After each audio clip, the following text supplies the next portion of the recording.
Last பார்ட்ல நம்மளோட heroine அவளோட வீட்டுக்கு போறதுக்கு சரியான நேரத்துக்காக காத்துட்டு இருக்கா. அவங்க பாட்டியோட பிறந்த நாள் வருதா, அன்னைக்கு போய் எல்லாரும் முன்னாடியும் போய் நின்று சர்ப்ரைஸா வந்து அவங்களுக்கு ஒரு ஆச்சரியத்தை ஏற்படுத்தலாம் அப்படின்னு சொல்லிட்டு அங்க போனா, அங்கேயும் அவங்களோட அப்பா தன்னோட கடைசி தங்கச்சியை வந்து பணத்துக்காக ஒரு லோக்கல் ரவுடிக்கு வந்து கல்யாணம் பண்ணி கொடுக்கறதுக்கு ஏற்பாடு பண்ணிக்கிட்டு இருக்காரு. அந்த பார்ட்டி ஹால்ல அதுக்கான அனௌன்ஸ்மெண்ட் அங்க இருக்கிறவங்க கிட்ட சொல்ல, தங்கச்சியும் உங்க அப்பா கீழே தள்ளி அந்த இடத்துக்கு வர நம்மளோட ஹீரோயினும் அவங்கள தூக்கி இப்ப நிப்பாட்டிட்டு அது மட்டும் இல்லாம நடக்கிற எல்லா விஷயங்களையும் தெரிஞ்சுக்கிறா.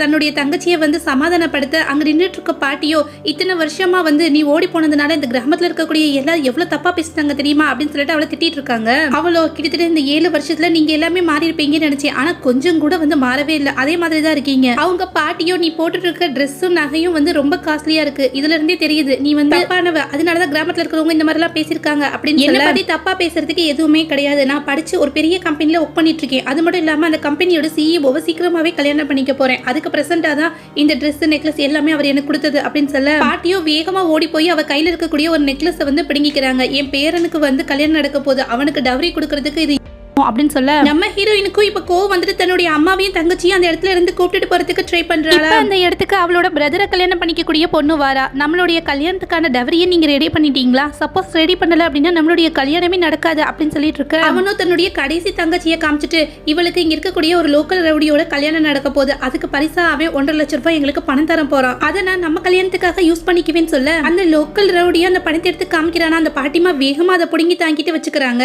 கோபம் வர இந்த கல்யாணத்தை நிச்சயமா நடக்க விட மாட்டேன் அப்படின்னு சொல்லி மிரட்டிட்டு இருக்கா.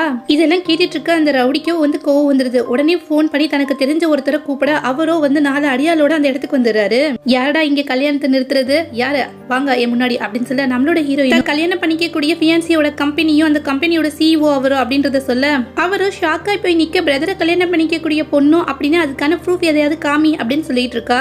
இப்ப தன்னுடைய போனை எடுத்து தன்னுடைய ஃபியான்சிக்கு கால் பண்ணலான்னு எடுக்கிறா. ஆனா அவளோட போனோ வந்து ஸ்விட்ச் ஆஃப் ஆயிடுது. இன்னொரு பக்கம் இந்த கல்யாணம் பண்ணிக்கக்கூடிய பொண்ணுக்கு ஏதோ பிரச்சனை அப்படின்றத தெரிஞ்சுக்கிட்டு அந்த பணக்காரனும் வேகமா கார்ல வந்துட்டு இருக்கான். பட் அவனோட காரோ இப்ப பிரேக் டவுன் ஆகி பாதிலே நின்றதா. அங்க இருக்கக்கூடியவங்களும் இந்த மாதிரி போய் சொல்லி உன்னுடைய தங்கச்சியை காப்பாத்துறதுக்காக பாக்குறியா அப்படின்னு சொல்லிட்டு கண்டபடி அவளை திட்டிட்டு இருக்க, இன்னொரு பக்கம் அவளை கல்யாணம் பண்ணிக்கக்கூடிய அந்த பணக்கார சிஇஓவோ இதுக்கு மேல இந்த இடத்துல நிக்க முடியாது, அவளுக்கு ஏதோ ஆபத்துன்னு நினைக்கிறேன் அப்படின்னு சொல்லிட்டு வேகமா வந்து ஓடி வராரு. அவர் கூட வந்து பாடி கார்ட்ஸோ ஏகப்பட்ட கிஃப்டோட வந்து அந்த பார்ட்டி காலுக்குள்ள நுழையிறாங்களா. தான் பாட்டியோட பிறந்த நாளுக்காக தான் அந்த கிஃப்ட் ஃபுல்லாத்தையும் ரெடி பண்ணிருப்பா. இதை பார்த்துட்டு அங்க இருக்கக்கூடியவங்க எல்லாருமே ஷாக் ஆகிறது மட்டும் இல்லாம அந்த பொண்ணு சொல்றது உண்மைதான் போல இருக்கு அப்படின்னு சொல்லி தங்களுக்குள்ளே பேசிக்கிறாங்க. ஊர் தலைவர்ல இருந்து மிரட்ட வந்த ரவுடிங்க முதற்கொண்டு அவங்க கிட்ட வந்து பயத்தோட மன்னிப்பு கேட்டுட்டு இருக்க, நம்மளோட ஹீரோயினும் கேள்வி கேட்டவங்களுடைய டவுட் எல்லாம் கிளியர் ஆயிடுச்சு இல்லையா அப்படின்னு சொல்லி கோமா கேட்டுட்டு இருக்கா. பொம்பளை பிள்ளைகளை கேவலமா நினைச்சதோட மட்டும் இல்லாம பணத்துக்காக அவங்கள வந்து விக்கிறதுக்கும் வந்து ட்ரை பண்ணிருக்காரு அந்த பொண்ணுங்களோட அப்பா. ஆனா அவங்களும் வந்து நல்லா படிச்சு அந்த குடும்பத்தோட பெருமையை மட்டும் இல்ல அந்த ஊரோட பெருமையும் வந்து நடந்துக்கிட்டாங்க. ஆனா இந்த மாதிரி ஆளுகளை திருத்துறது அப்படின்றது நிச்சயமா நடக்காத விஷயம். இந்த வீடியோ உங்களுக்கு பிடிச்சிருக்கும், நம்ம எப்படி பிடிச்சிருந்துச்சுன்னா மறக்காம நம்மளுடைய சேனலுக்கு சப்ஸ்கிரைப் பண்ணுங்க. தேங்க்யூ.